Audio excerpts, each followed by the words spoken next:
A paz do Senhor. Amém. Prazer estar com os irmãos. Prazer estar nessa manhã para juntos estudarmos a palavra de Deus. Lição número 10, 7 de setembro de 2025. O título da lição nessa manhã, vamos trabalhar na expansão da igreja. Texto óbvio, mas os que andavam dispersos iam por toda parte anunciando a palavra. E, descendo Filipe à cidade de Samaria, lhes pregava Cristo. Atos 8, 4, 5, verdade prática. Quem pode ler? A igreja só crescerá quando ultrapassar seus próprios limites e levar a mensagem de Cristo para além de suas paredes.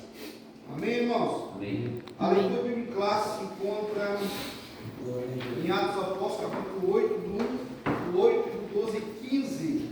Atos de 1, 8 diz o seguinte: e também Saulo consentiu na morte dele, e fez-se naquele dia uma grande perseguição contra a igreja que estava em Jerusalém, e todos foram dispersos pelas terras da Judéia e da Samaria, exceto os apóstolos.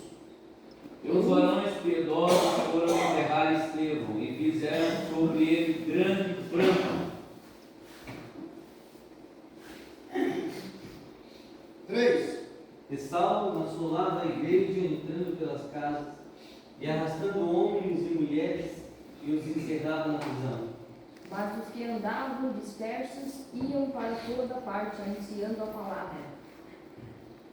E descendo Filipe à cidade de Samaria, lhes pregava a Cristo. E as multidões unanimemente prestavam atenção ao que Filipe dizia, porque ouviam e viam os sinais que ele fazia. Porque os espíritos imundos saíram de muitos dos que tinham, clamando em alta voz. E muitos paralíticos e coxos eram curados. E havia grande alegria naquela cidade. Mas como cresce em Filipe, que lhes pregava acerca do reino de Deus em nome de Jesus Cristo, se batizavam tanto homens como mulheres. E creio até o próprio Simão, e sendo batizado, ficou de contínuo com Filipe, e vendo os sinais e as grandes maravilhas que se faziam, estava atônito. Os apóstolos, pois que estavam em Jerusalém, ouvindo que Samaria recebera a palavra de Deus, enviaram para lá Pedro e João, Os quais, tendo descido, oraram por eles para que recebessem o Espírito Santo.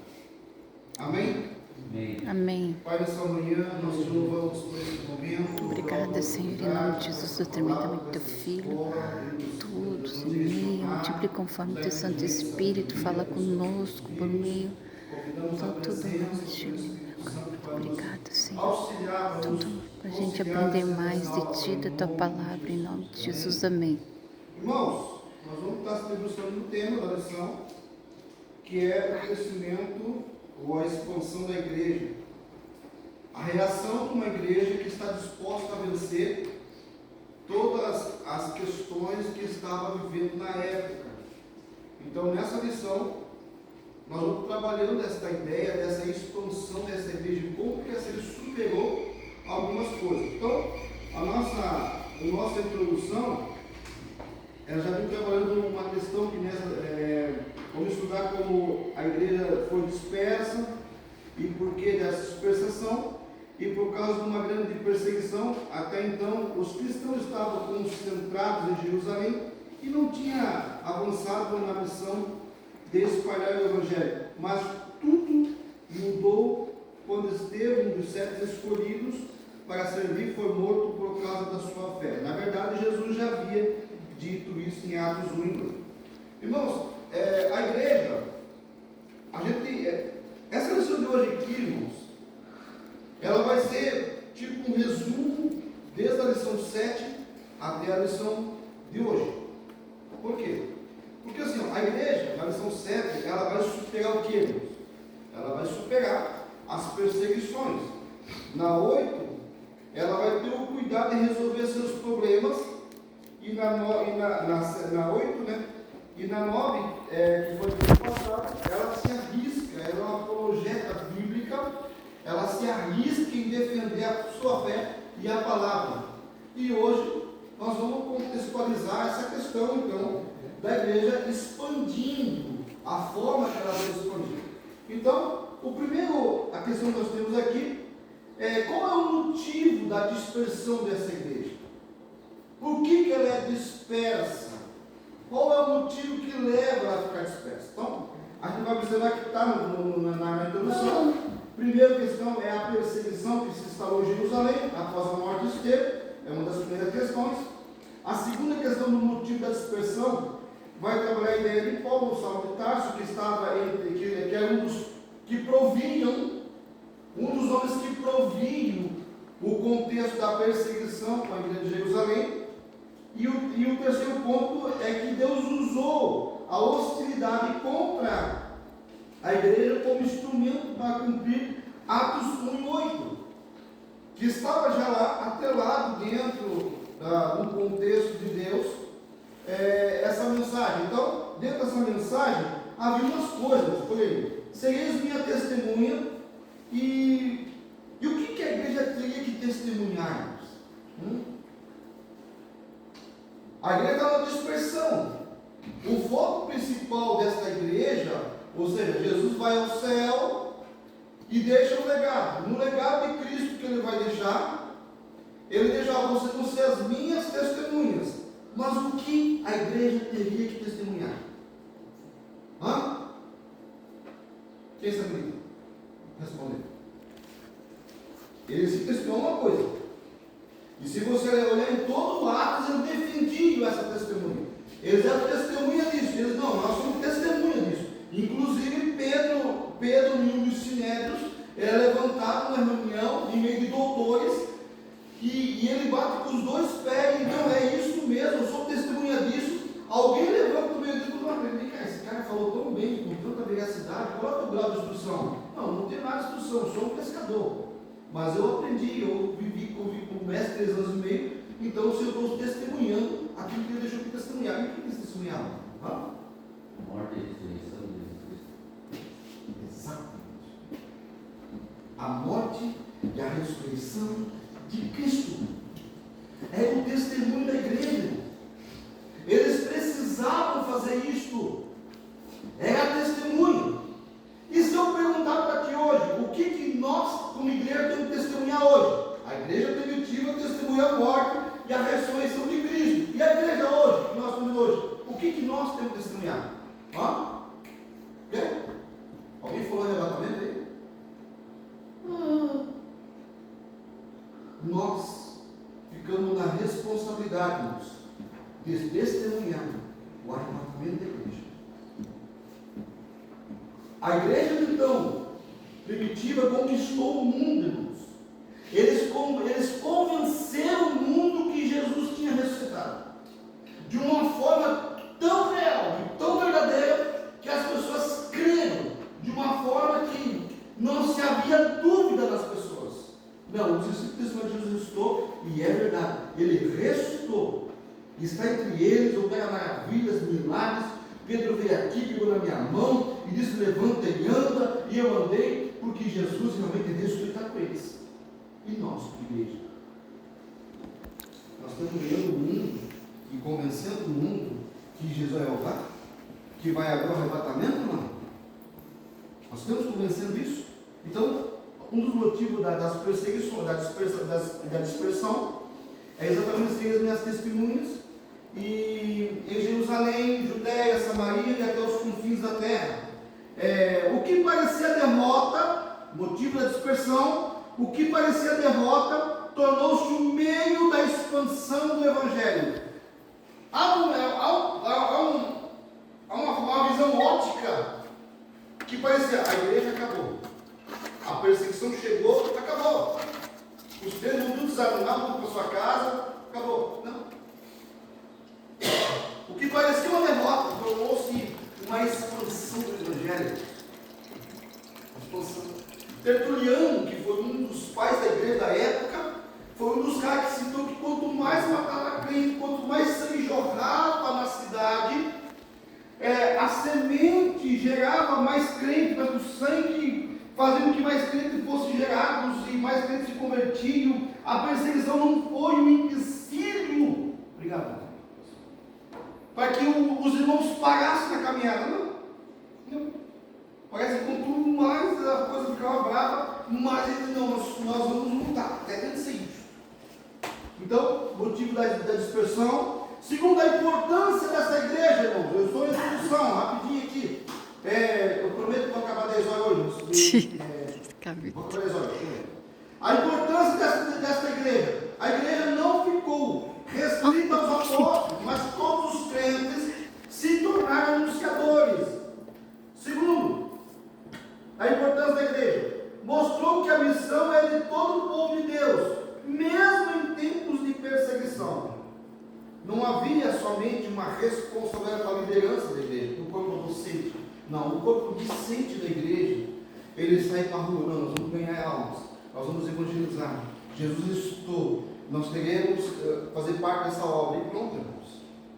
Então, a importância dessa igreja. Então, nós temos outro ponto que eu notei aqui, é o contexto relevante para o mundo. A dispersão abriu caminho para a evangelização de outros povos, começando pelos samaritanos. E aqui eu quero fazer uma paradinha aqui, irmãos, começando pelos samaritanos. Irmãos, quem foi o protagonista da evangelização para os samaritanos? Vocês lembram? Vocês lembram quem foi? Quem foi? Mulher samaritana. O engraçadíssimo é que assim, no contexto judaico e na filosofia, na visão ótica do povo hebreu, os samaritanos era uma carta descartável do Evangelho. E por onde o Evangelho começa? Exatamente por Samaria, irmãos. Jesus protagoniza no poço de Jacó, evangeliza uma mulher, a mulher sai dali, fala: o nome transformou minha vida, e começa a pregar o Evangelho para os samaritanos. E o Evangelho começa exatamente em Samaria. Então, e aí vai até os confins da terra, e foi espalhando a palavra. Fala. Vou lembrar que foi por uma mulher, né? Foi por uma mulher. Essa discussão da teologia. É a mulher, né? Viu? Fica essa discussão na teologia, né? Se mulher pode pregar, se mulher pode, né? Outra coisa que o Carlos, é bom lembrar, né? O senhor está na introdução, mas o termo igreja, né? Significa eclésia, chamados para fora, né? Sim. Isso faz parte da Evangelização. evangelização. Exatamente. Chamado para do que, irmãos? Do que ele foi chamado para fora? De um sistema, irmãos. Jesus evoluiu para esse sistema. Inclusive, quando Jesus conta a parábola das 99, Jesus exatamente está falando de uma ovelha que não acompanhou o grupo. E o porquê que não acompanhou o grupo? Porque Jesus conta essa parábola para dizer assim, há um sistema que só apoia quem tem, quem pode e quem está no nível da sociedade. E Jesus não veio para esse sistema.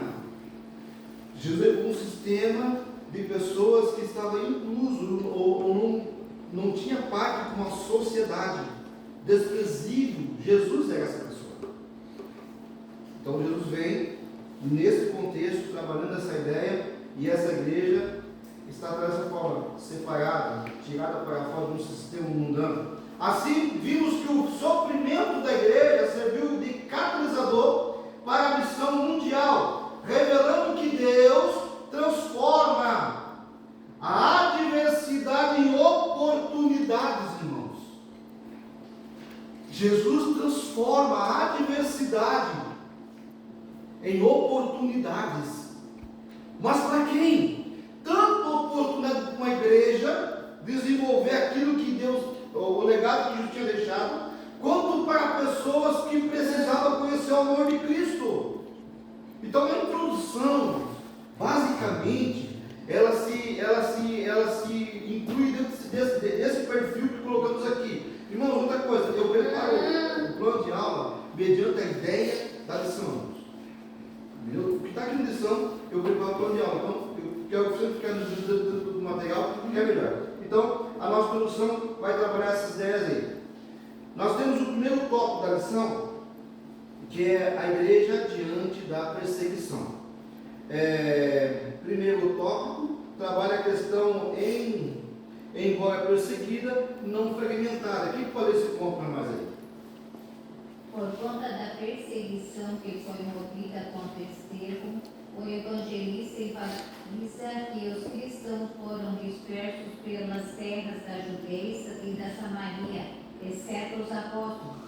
Os capítulos 4 e 5 de Atos registram uma perseguição focada mais sobre os apóstolos, líderes da igreja, o fato deles não terem se dispersado, como fizeram os demais crentes, não significa que eles também não foram perseguidos. Eles ficaram em Jerusalém porque a igreja, sob pressão e perseguição, precisava deles. O que está em foco aqui na intensidade é que a perseguição atingiu que, daquele momento em diante, alcançaria todos os crentes. Deve ser também destacado que, mesmo perseguida e dispersada, essa igreja não se desorganizou nem se fragmentou, mas continuou uma igreja forte e unida. Irmãos, eu quero fazer aqui contextualizar uma questão aqui, porque assim, ó, a igreja diante da perseguição e a igreja, ou uma igreja que não teve perseguição. Qual que é a diferença? Uma igreja que não tem perseguição, é a nossa aula passada, número 7, que já estudou, e aqui nesse tópico da lição, vai trabalhar uma igreja diante de uma perseguição. Irmãos, qual que é a diferença disso aqui? Como que nós podemos olhar e dizer, poxa, uma igreja que não tem perseguição e uma igreja diante de uma perseguição? Como nós podemos contextualizar todo esse contexto? Irmãos, olha só. Aqui a igreja passa por duas posturas. A primeira postura da igreja, que seria uma igreja que não tem perseguição, ela é uma igreja proativa. O que é proativo? Proativo é aquilo que se analisa e se observa e se adianta ou se prepara antes que alguma coisa aconteça, correto? Isso é ser proativo. Uma pessoa que se adianta, se especializa, olha as questões e não deixa as coisas acontecer, ou não deixa levar as coisas ao caos para depois se resolver. A igreja ela toma decisões antes, ela se resolve antes das coisas. Mas de que forma? Então assim, a igreja proativa, ela é confiante, ela é corajosa diante da hostilidade. Ela confia, ela é corajosa. Ou seja, essa igreja proativa, irmãos, é uma igreja que ela não arreda o pé, ela firma o pé e fica parada. Ela não arreda, por mais que a pressão vinha tentando empurrar ela, encurralar, não, ela não saía, ela firmava o pé e ficava ali. Até tomar uma decisão de reativo, que é a segunda postura. Mas então, a igreja, ela está confiando, eu confio, nós estamos vendo as perseguições chegando, mas nós não vamos se mexer daqui, nós vamos ficar firme aqui, confiante, corajosamente, não vamos correr diante dessas perseguições. Então, essa igreja proativa, ela está firme e confiante naquilo que Deus já tinha prometido para ela. Quais seriam as características dessa igreja? Ela continuar pregando, vivendo a fé e cumprindo a missão mesmo antes ou durante qualquer ameaça que vinha acontecer para eles. Eles continuavam pregando, irmãos. A morte de Estevão não levou uma igreja que, poxa, morreu Estevão, eu posso ser o próximo, vou parar de pregar. Não, agora eu vou pregar. Então é uma igreja proativa, uma igreja que não para, uma igreja que não desiste tão fácil. Não vamos desistir, nós vamos seguir, nem que a morte bata nossa porta, mas nós vamos seguir. Essa é a igreja proativa. Agora, a igreja reativa, irmãos, olha só, esse que é o importante, que é o ponto de hoje. A igreja reativa, nós temos aqui um exemplo bíblico, eu vi aqui, Atos 4 e 13, os discípulos continuavam a falar com ousadia, mesmo diante dos líderes judeus. A essência dessa igreja não é passiva, não deixa o medo paralisar a missão, exatamente isso, dentro desse contexto de uma igreja proativa. Agora, uma igreja que não teme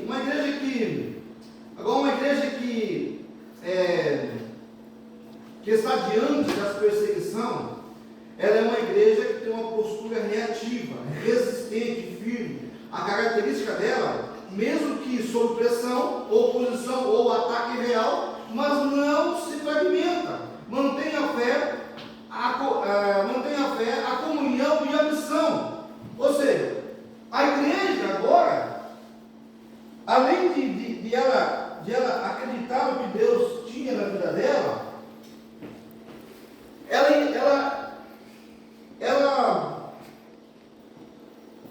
ela vai em contra as perseguições.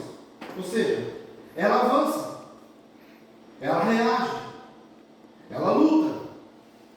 Ou seja, ela não fica parada, ela vai para cima. Não, vou para cima. Ou saio ou passo por cima. Enquanto a igreja está fazendo isso, as pessoas no Atos 2:42 vai dizer que as pessoas estão vindo para Cristo. Enquanto as pessoas estão vindo para Cristo, mais um lutador vindo. Eu vou te ajudar, vamos embora. As perseguições vão se enfraquecendo, porque o poder do Espírito Santo, o poder que a igreja, o poder de Cristo que está imposto sobre a igreja, fortalece ela. E quando a igreja está sendo fortalecida, ela está invadindo o território do inimigo. Ela está avançando, ela não está parada, ela está avançando. Indo para cima, porque ela é uma igreja reativa. Agora, a característica dessa igreja, ela sofre perseguição, já falamos sobre isso aí, mas o exemplo bíblico em Atos 8:4, que é a lição de hoje, após a perseguição em Jerusalém, os crentes foram dispersos, mas continuaram pregando. A essência dela é a resposta, olha só, é a resposta da igreja à hostilidade real, mantendo-se unida e fiel. Irmãos, uma igreja mantendo-se unida e fiel. Sabe qual é o lema da igreja que estava em Éfeso, irmãos? É o amor, correto? E sabe como é que funciona esse amor? A igreja de Éfeso é uma igreja que a maioria dos crentes é soldados romanos que se convertiam. Uns é de nacionalidade, outros é de dupla nacionalidade, ou seja, judeu e romano. E quando eles voltavam para viver nas suas terras, porque na sua cidade de Éfeso, que era uma província de Roma, acontecia que eles se convertiam ao cristianismo, aí não prestavam mais para Roma, eles não matavam mais. Aí então eles vinham para se aposentavam e vinham como soldados aposentados para morar em Éfeso. E essa igreja, ela foi tão elogiada por Jesus, porque essa igreja era o seguinte: eles ficavam tipo um de costa para o outro. Irmão, se o inimigo vier por trás de mim, você tem que me defender. Mas se ele vier por aqui, eu estou aqui para te defender. É uma igreja que defendia, é uma igreja que atacava, irmãos, as perseguições. É uma igreja que mantinha-se unida, fiel, cuidava um do outro dentro da igreja. O problema do irmão é o mesmo problema dele. Se abraçavam, se uniam.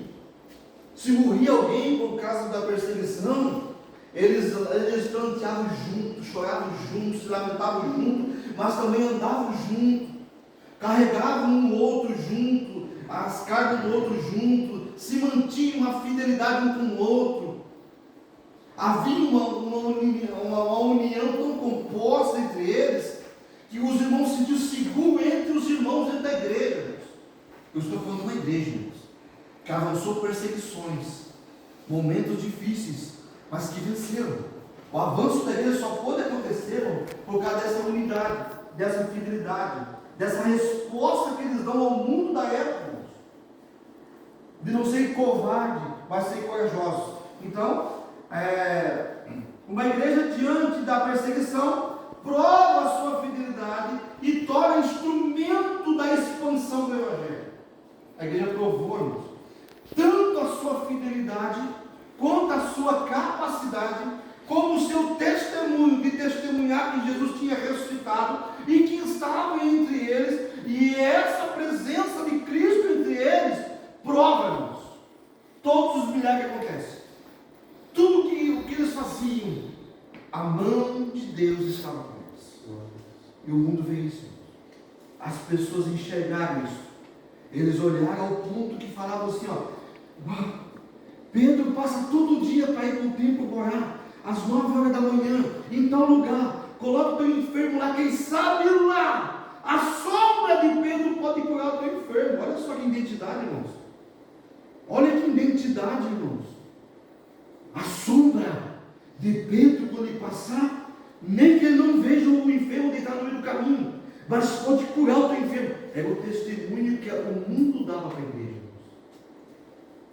Enquanto a igreja testemunhava, Jesus ressuscitou, está entre nós, e nós estamos aqui para expandir o Evangelho, e não somente isso, mas para fazer milagres, maravilhas, cura o nosso meio.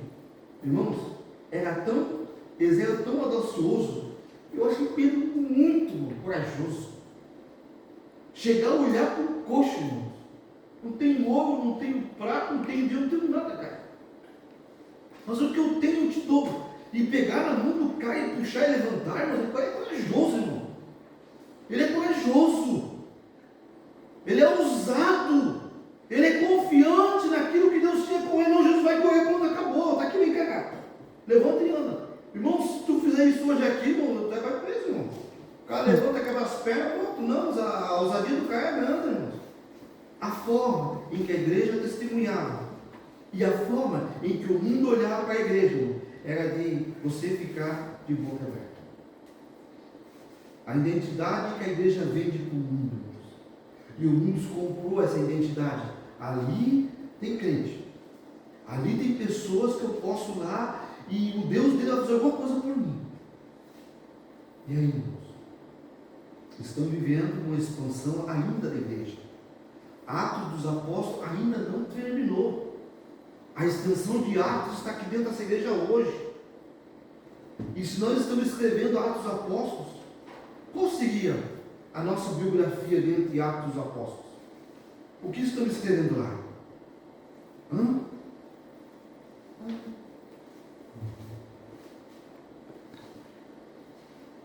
Subtópico 2, a igreja que luta. A narrativa de Lucas destaca uns varões piedosos que enterraram Estevão e fizeram sobre ele um grande pranto. A palavra koftos, traduzida aqui como pranto, significa também choro, lamento, luto. Lucas nos informa esse pranto que foi feito por varões piedosos que haviam. Quem são esses varões piedosos, irmãos? Essas pessoas que não faziam parte dos discípulos, eram umas pessoas meio diferentes, mas porém eram piedosos. Então esses piedosos eram crentes respeitados e fiéis, que se mantinham a dignidade, a piedade, mesmo em tempos de perseguição. O papel desses piedosos era preservar a vida dos mártires e fortalecer a igreja, mostrando fidelidade a Deus e cuidado com a comunidade, com a igreja. Mesmo diante da violência, a igreja não se desfez. Há membros fiéis que mantêm a unidade, honra aos santos e servem como exemplo para todos. E aqui, irmãos, fica uma coisinha: crentes que servem como exemplo, ou seja, crentes que não se vangloriam pela derrota ou pela luta que o mundo está passando. Crente que, na verdade, quando alguém está vivendo uma adversidade dentro da igreja, ele não vai lá fazer que nem os irmãos de Jó, não, tu pecou, cara, tu tem que ser punido mesmo, não, ele vai lá e ele dobra o joelho e vai lá com a pessoa. Crente que, na verdade, quando vê a situação, ou quando vê alguma dificuldade, ele se coloca o ombro de baixo. É o papel do crente, irmãos. Aqui fica um exemplo muito bem claro dentro dessa lição, quando trabalha a ideia de alguns irmãos piedosos, alguns irmãos que sentiam compaixão, alguns irmãos que se interessavam pelos problemas dos irmãos dentro da igreja, alguns irmãos que não se retraíam, não se escondiam atrás das cortinas, para dizer, irmão, está com problema, vou esconder aqui porque eu não quero ajudar ninguém não, já tenho meus problemas, já basta. Então esses crentes eram crentes piedosos, crentes que então eles eram exemplo e davam exemplo de piedade entre a igreja, irmãos. E o próprio Lucas vai narrar essa história, vai narrar esses piedosos que aparecem. Diz, não, nós estamos aqui para consolidar, ou seja, solidar, nós estamos aqui para chorar junto, se lamentar junto, viver esse momento junto com vocês. Crentes piedosos. Aí outro ponto da terceira top, do meu top, a gente trabalha sobre uma igreja, mas não desesperada. O que a igreja mostrou, o que a igreja plantou Estevão, chorou por ele e as lágrimas foram derramadas. Contudo, o texto não mostra uma igreja desesperada, desmotivada ou devorada pela tristeza. Um de seus membros queridos e ilustres havia sido morto, trazendo consequências para todos, mas isso não acalou nem tampouco a impediu de manter-se entusiasmada para avançar no testemunho de Cristo. Irmãos, a igreja lamentou a morte de Estevão, demonstrou tristeza, humildade, apesar do pranto, não perdeu a fé, nem a esperança, preservou em oração e missão, Atos 8, 2 e 4. A essência, o sofrimento não destrói a igreja, apenas fortalece a confiança dessa igreja. Então não venha, irmãos, dizer que lutas, perseguições vêm para a tua vida para te destruir. Não. Lutas e perseguições vêm para a tua vida para tirar você do foco também. Não, irmãos. Essas coisas que acontecem entre nós, acontecem para nos fortalecer, para nós avançar, para nós acreditar naquilo que Deus tem para nossas vidas. Irmãos, dificuldades todo mundo tem, problemas todo mundo tem. Se nós sairmos chorando, dormingando por qualquer coisa que aconteça, irmãos, que vai isso, irmãos? Mesmo diante da situação que eles estão vivendo, eles lamentam, eles choram, eles planteiam com a situação. É normal nós chorar. É normal muitas vezes nós ficarmos tristes, normal. Mas isso não é sinônimo de abandono de Deus e nem muito menos dizer que Deus está distante. Eu preguei uma mensagem esse dia numa igreja, o dia que Deus está distante. Aquele dia foi forte o negócio, foi legal. E parece que Deus está distante em meio a contextos, mas irmãos, Deus só está nos fortalecendo, nos levando a entender que o processo é dele. Então essa igreja não se desesperou, não correu, não acusou Deus. Onde é que está Deus? O que Deus está fazendo? Por que isso? Às vezes nós levamos questionamentos que é inválidos. Inválidos. Não faça isso. Onde é que está Deus? Por que Deus? Por que isso? Por que isso aquilo? Eu sou crente, eu prego, eu canto, eu choro, eu oro, eu vou para os cultos. Não faz mais do que a tua obrigação. Tu não faz mais do que a tua obrigação de estar nos cultos, orar, jejuar, se consagrar, pregar, ensinar. Essa igreja vivia tudo isso, irmãos. E vivia problemas e grandes dificuldades. Porém, não houve desespero. Irmão, pessoa desesperada, desesperado, olha, irmão, eu acabo desacreditando até na salvação dele, irmão. Verdade? Verdade? Um crente desesperado não leu Mateus 6:3 ou 6:6, não leu, nunca leu, nem sabe o que está escrito lá, porque não vem, irmãos. Essa igreja aqui não entra em pânico, nem em desespero por causa de sempre. Então, nós finalizamos aqui o tópico 1 e vamos para o tópico 2, trabalha a igreja que evangeliza. O primeiro tópico eu falei, ó, coisa para o senhor. Irmãos, pastor, alguém comentar uma coisa, irmãos? Certo? Então o tópico 2 trabalha a igreja que evangeliza. A igreja que evangeliza é centrada na palavra. A igreja que evangeliza é centrada em Cristo. Duas centralizações. Irmãos, isso aqui não é básico, tá? Não é básico. Isso aqui é uma conduta da igreja. Os dois pilares que uma igreja é sustentada. Ela é sustentada pela palavra e ela é sustentada por Cristo. Não existe uma igreja que não tenha essa sustentabilidade. Se tiver, eu descrevo. que seguir uma igreja. E quando eu falo igreja, eu não estou falando esses pais aqui. Eu estou falando de mim. Eu, como igreja. Eu sou uma igreja. Você é uma igreja. Nós somos igrejas. Não é esse prédio aqui. Isso aqui é simplesmente uma organização. Agora, o organismo está aqui.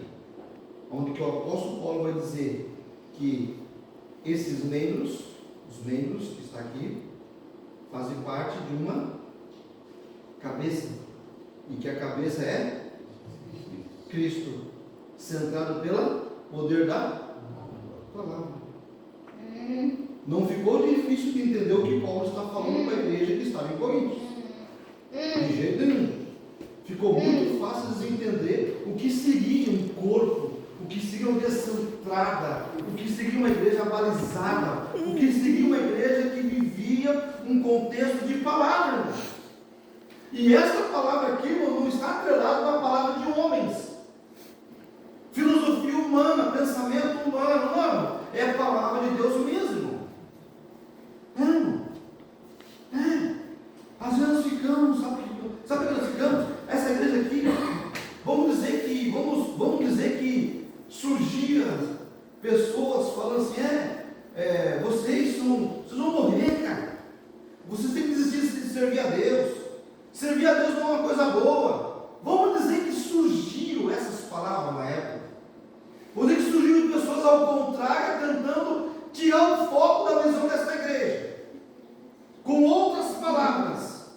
Aí o apóstolo Paulo vai falar assim, se alguém vier e pregar um outro evangelho, uma outra palavra que seja anátema, desista, não acredite, mas pense em outra coisa, pense na palavra.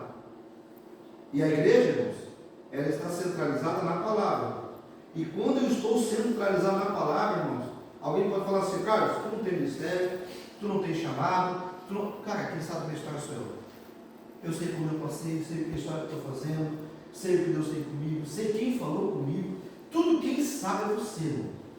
Essa igreja sabia quem Jesus era, eles sabiam a experiência que eles passaram com Jesus 3 anos e meio, eles sabiam tudo que Cristo falou para eles sabiam a promessa, sabiam tudo que Deus tinha dividido com eles sabiam, poderiam o mundo inteiro vir falar outras palavras, mas a centralidade daquilo que eles tinham aprendido com Cristo e daquilo que eles estavam vivendo em Cristo, irmãos, é indiscutível, Filipe diz a história que Filipe sai para Samaria e quando ele vai visitar Eunuco, irmãos, é absurdo, irmãos, o que acontece com Filipe. Filipe está em Samaria no Pentecostes, irmão, língua estranha aqui, maravilha, irmãos, coisa linda do céu, voando, irmãos. Não, que eu sei daqui está muito bom, a glória está descendo aqui, não. A Bíblia diz que o Espírito transportou Filipe ao caminho do deserto de Gaza. Interessante, né? Quando você acorda, onde é que eu estou? Está no Pentecostes que eu estou. De repente ele olha uma carruagem. Alguém lendo um livro. E os pessoas falam assim, ei, acompanha a carruagem. E eles agora, chega do lado, olha o camarada lendo um livro do profeta Isaías, capítulo 53. E ele pergunta para o eunuco, entende o que lê? Como que eu vou entender? De quem esse cara está falando? Eu não sei o que está acontecendo nesse texto. E ele é um eunuco inteligente, irmão. Ele não estava sabendo interpretar um texto. Aí sobe da carruagem e me explica. E quando ele sobe da carruagem, ele começa a explicar para o eunuco. Eu não falo o que me impede de ser batizado. Não, para a carruagem, estou vendo uma lagoa ali. Não. A centralidade quando vivemos em Cristo, irmãos. Nós somos guiados pelo Espírito Santo, irmão. Nós não somos guiados por vento de doutrinas, por vento de filosofia, pelo diz que me diz, por aqueles que querem desvirtuar minha mente, tirar o foco que eu tenho para todo Deus. Desiste disso, irmão. Vive a tua vida espiritual. Eu dizia essa semana para a Renata, meu Deus do céu, que coisa bem complicada.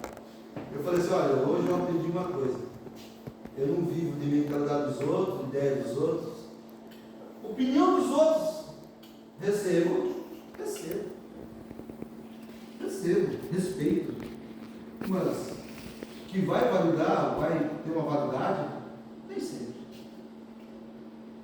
Então, quando nós estamos centrados naquilo que Deus quer na tua vida, irmãos, se fosse dizer alguma coisa ao contrário, eu poderia falar assim para Abraão, não, 89 metros, 99 anos, velho, tu ainda vai ser o pai da multidão. Desiste, cara. Vai dormir, vai esperar a morte chegar que já era. Foi isso que aconteceu? Ele confiou, acreditou naquilo que Deus tinha na vida dele, de uma forma que ele esperou com paciência, e Deus foi na vida dele, irmãos.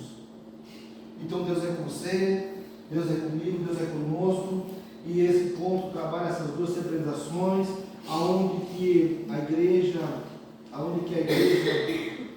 essa introdução pela palavra, a igreja primitiva ela não tinha recursos modernos, mas tinha convicção das Escrituras. O Espírito Santo inspirava e encorajava esta igreja. O Espírito Santo não apenas motivava, mas encheu de poder os crentes para testemunhar. Ele gerava ousadia, convicções e milagres que confirmavam através da palavra. E hoje, em meio a distrações, comodismo e ostentação, que é um cuidado que devemos ter, a igreja precisa redescobrir a centralidade da Bíblia como fonte de autoridade transformadora. Irmãos, precisamos redescobrir, irmãos. Às vezes caímos no contexto de desacreditar em muitas coisas. Então, essa igreja está vivendo isso. Uma igreja que abandona a palavra, perde o seu poder, a palavra é viva e eficaz, ela continua sendo ainda a resposta para o coração humano. O subtópico número 3, então, trabalha a igreja que dá suporte à evangelização. O suporte à igreja. Então, no livro de Atos, lemos que a igreja. Pastor João, você quer falar uma coisa sobre a coisa dele? Tá bom? A igreja que dá suporte para a evangelização, irmãos.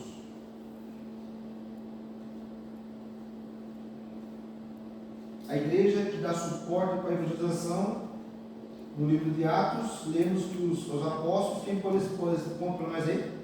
Suporte da igreja. No livro de Atos, lemos que os apóstolos, pois que estavam em Jerusalém, ouvindo que Samaria recebera a palavra de Deus, enviaram para lá Pedro e João. Essa passagem mostra que a igreja de Jerusalém dava suporte completo, apoio ao trabalho que era feito fora dos seus muros.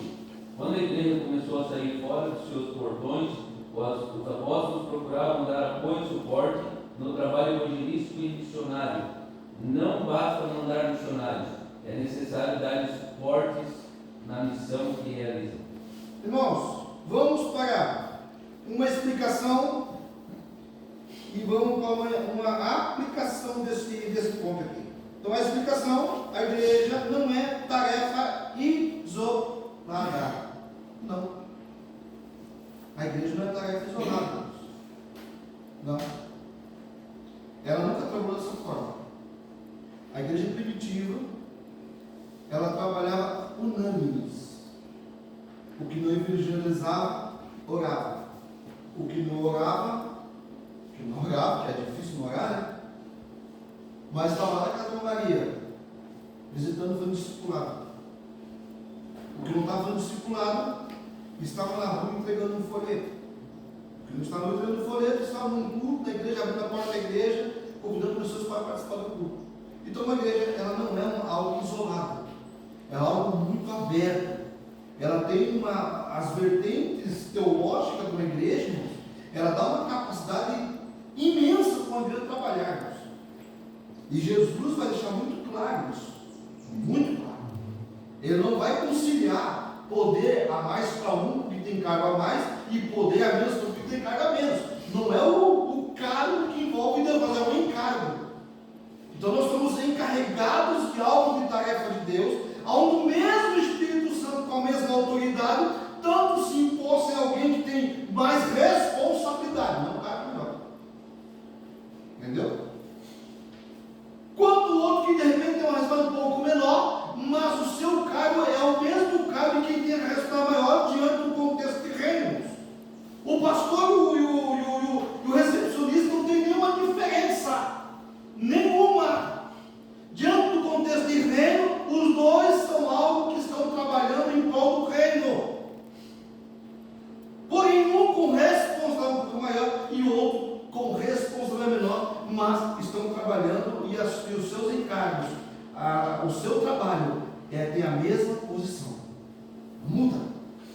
Não é menor do que um. Não existe isso dentro do reino. Um menor e outro maior. Esquece isso, irmão. Esquece isso. Eu sou um simples porteiro da igreja. Não, não é um simples porteiro da igreja. Eu sou um simples recepcionista. Não é isso, irmão. Tu é um embaixador do reino. Tu faz parte de um reino. Então, a igreja, ela não é uma tarefa isolada, mas precisa de apoio de toda a igreja. Oração, intercessão, recursos, envio e acolhimento às pessoas que estão vindo para Cristo. Era isso, irmão. A igreja trabalhava em prol disso.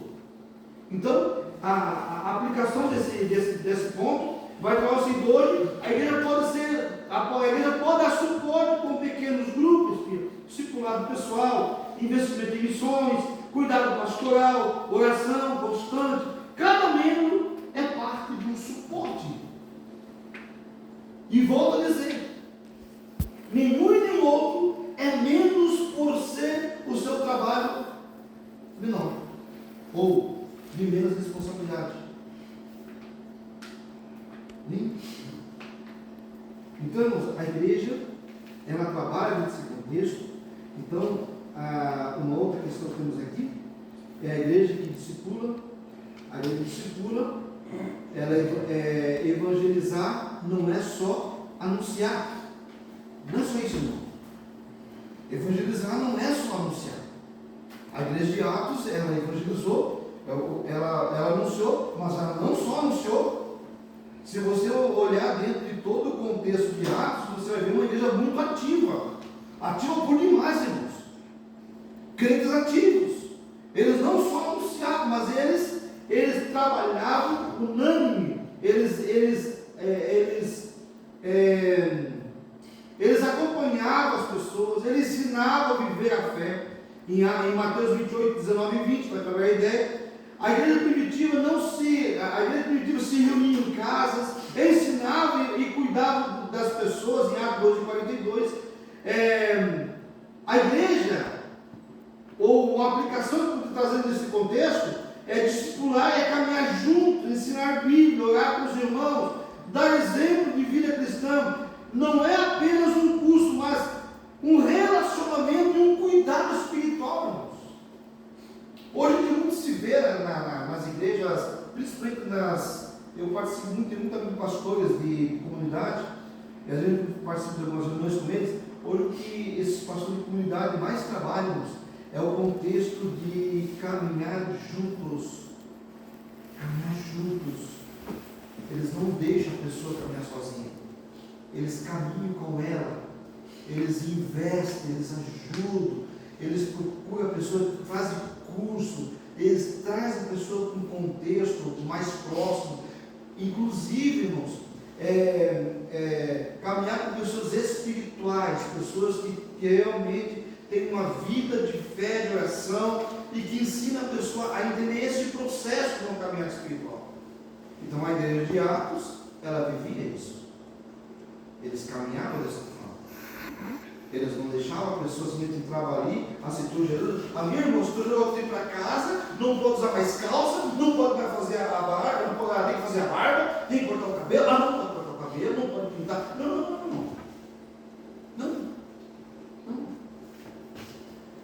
A igreja caminhava, eles andavam, ao ponto que essa igreja olhava para dentro da igreja, essa igreja está se convertendo agora, e olhava assim: poxa, eu tenho que ser igual ao pastor Wanderson. Acho lindo de caramba, olha para o cara. Eles se espelhavam em crentes que tinham uma característica fiel. Sério. É isso. Então, essa igreja, ela dá suporte, essa igreja discipula, e essa igreja, sem o recebimento do Espírito Santo, o discipulado está incompleto. Filipe pregou a Cristo e realizou muitos sinais entre os samaritanos, levando-os à fé ao batismo nas águas. Mais tarde, os apóstolos Pedro e João foram enviados para o que recebesse o Espírito Santo completo, assim, o discipulado desses novos crentes. Para os apóstolos, os discípulos estavam incompletos sem o recebimento do Espírito. Essa visão da conversão cristã permanece e devemos levar os novos na fé a desfrutarem da experiência pentecostal. Vamos, batismo com o Espírito Santo. Parece uma moda, né? Não se fala mais disso. Na verdade, perdemos essa identidade. Desculpe-me dizer isso. Não sou crente saudosista, mas estou acabando já que são 10 horas. Não sou crente saudosista, irmãos. Mas eu lembro, não muito longe disso, uns 20 anos atrás, mais ou menos, quando as pessoas, acho que o pastor lembra disso, o Joinville fez muito disso. As pessoas se convertiam e a primeira coisa que o líder da mocidade, ou o líder dos adolescentes, quando era um jovem, um moço, ou os irmãos do ciclo de oração, quando era uma pessoa já mais formada, abraçava e falava assim, ó, nós vamos a partir de hoje jejuar, orar, para que você seja batizado com o Espírito Santo. É, não é? Que é, irmãos? Por que nós perdemos essa prática? Parece que a ostentação, a distração tomou conta de nós de uma forma que nós estamos distraídos. Nós estamos ostentando, trabalhamos demais, trabalhamos das 7 às 8 da noite, brincando numa correria para chegar no culto de terça-feira, 8h10. Por que, irmãos? Ostentamos, queremos comprar, queremos ter. Ah, meu Deus do céu, eu tenho que comprar uma geladeira nova porque a minha está um bagaço. Ah, porque a minha cama está ruim. E aí, vamos, com essa coisa. Eu falo que isso acontece comigo com a Renata, irmãos. Verdade. Acontece com a gente, irmãos. Ah, eu preciso trocar de carro, um carro legal, um carro mais confortável. E aí vai a vida, irmãos. Eu vou lá comprar um carro e acabou. E vamos pagar e entendeu? Vai ter que trabalhar, né? E para essas coisas, irmãos, foram levando nós assim. E a igreja primitiva não é que não vivia isso, irmão. E não estou falando que é pecado, não é pecado não, irmãos. Mas existe uma certa temperamento, controle nas coisas, irmãos. E a igreja primitiva dizia que eles pegavam e estavam tão fissurados pelas coisas de Deus que eles vendiam o que tinham. Ao contrário, né? Eles vendiam o que tinham, botavam os pés dos apóstolos e vamos ganhar, vamos evangelizar, porque Jesus está voltando amanhã e tudo acabou. Eles se preocupavam com o arrebatamento, se preocupavam com a vida espiritual, se preocupavam com o discipulado, se preocupavam com os novos convertidos, mas eles se preocupavam com as pessoas, mas eles se preocupavam com o irmão que morria, que ficava a família, vamos lá chegar junto, vamos se lamentar, vamos viver um cristianismo de verdade, irmãos. Eu pergunto, irmãos, nós como igreja, estamos vivendo um cristianismo de verdade?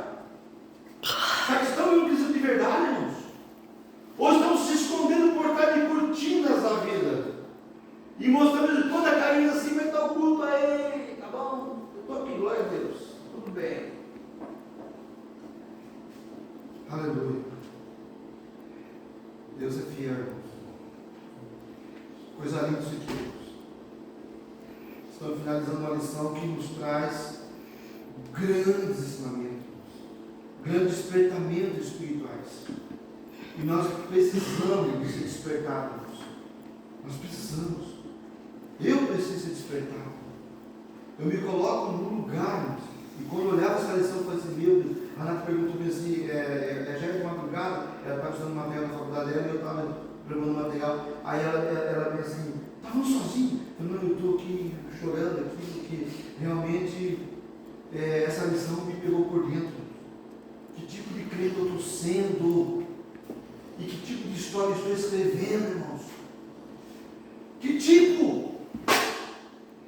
Às vezes nem exemplo de crente eu estou dando dentro da minha própria casa. A minha própria família está olhando para mim, poxa, espero mais esse cara não me dá mais.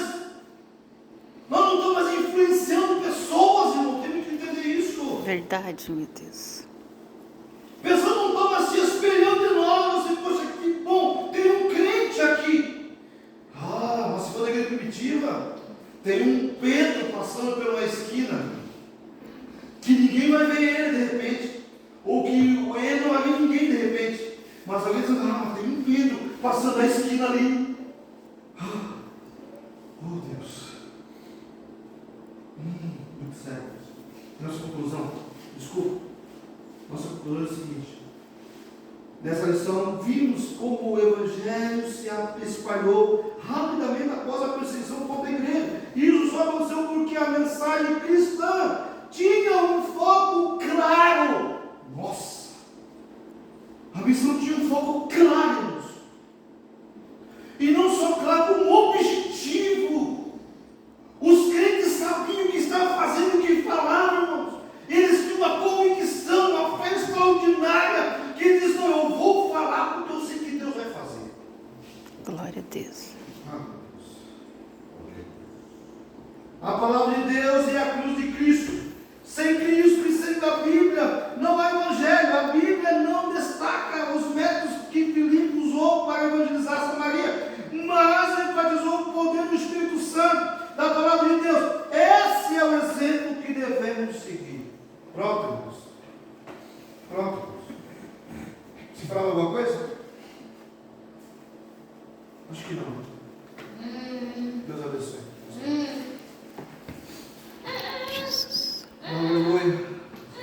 Amém. Glória a Deus. Deus, irmãos, quantos estão agradecidos? Amém. Glória a Deus. A igreja que vai expandir.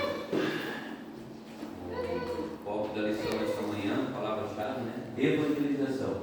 Será que nós estamos influenciando as pessoas que estão lá fora? E eu penso, presidente João Carlos, que às vezes as pessoas têm um contexto errado, né?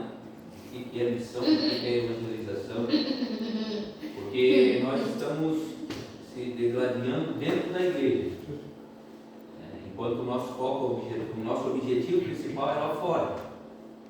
Como assim, pastor? É lá, irmãos, é lá fora, no seu trabalho. Será que nós estamos influenciando? O que eu estou falando da minha igreja? Vou usar o exemplo aqui, lá atrás do Monte, tem uma barbearia, trabalha ali, conversa com pessoas.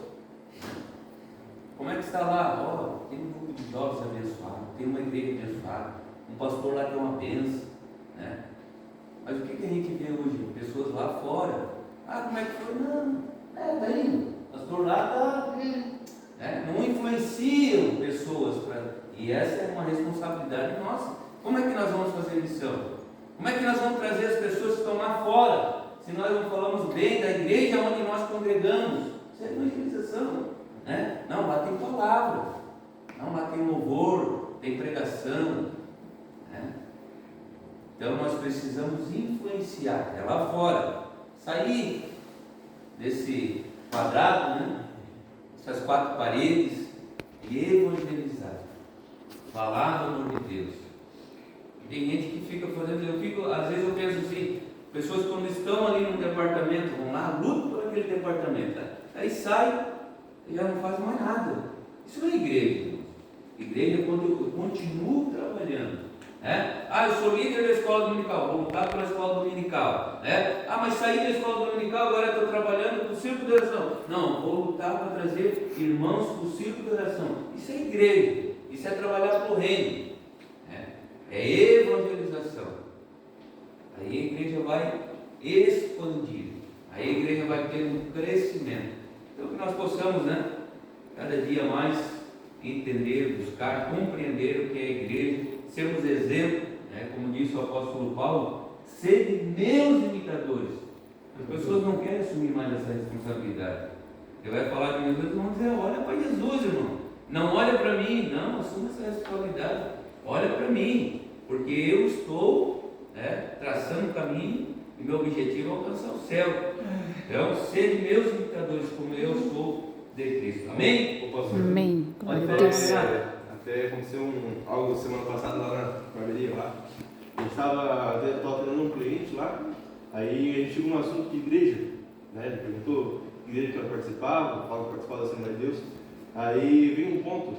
Esse homem ele era um convertido, um desviado, um afastado da presença de Deus, que um dia teve entre nós, mas por algumas ocasiões, alguns acontecimentos, afastaram ele da igreja. As pessoas estão tão sedentas, que um dia tiveram aqui, que a gente só comentou sobre a igreja, a gente começou a falar sobre a palavra de Deus, o olho dele encheu de lágrimas assim. Chegou, só não chorou porque tinha muito homens ali, e ainda a pessoa fica restrita, mas a gente vê o olhar da pessoa sedenta pela palavra de Deus. Não, eu preciso voltar, eu preciso retomar o caminho, porque ali eu me sentia bem. Hoje, eu afastado, eu sinto a falta desse preenchimento que falta no meu coração, né? E o olho do homem encheu de lágrimas assim, e ele falou assim: não, eu preciso voltar, né? Então, pessoas hoje em dia sedentas pela palavra de Deus. Bênção de Deus. Isso é evangelho, isso é igreja, né? E todos nós temos essa oportunidade de falar de Jesus. Pode só, pensa assim, durante essa semana, as oportunidades que você teve de falar do amor de Deus. Só você pensar assim, né? Então nós temos essa oportunidade. Igreja é isso, é não ficar aqui, mas sair, evangelizar, falar do amor de Deus, dar esse suporte, né?